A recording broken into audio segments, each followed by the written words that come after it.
అంటే ఈసారి కుంభమేళలో ఒక ప్రత్యేకత ఏంటంటే యాపిల్ కంపెనీ CEO ఎవరు? ఆ? ఆమె వచ్చింది.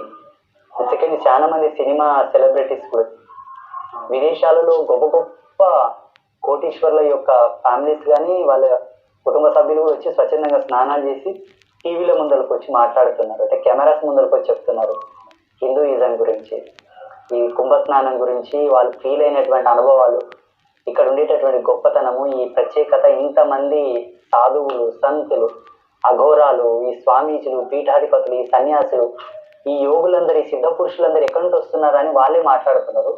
ఈ దేశంలో ఉన్న పుణ్యాత్ములకు మాత్రం అది జీర్ణించుకోలేకపోతుంది. అక్కడ ఉండేటోళ్ళకి గొప్పతనం, ఇక్కడ ఉండేటోళ్ళకంతా అది కడుపుబ్బరం, కడుపులో పట్టట్లా వాళ్ళకు.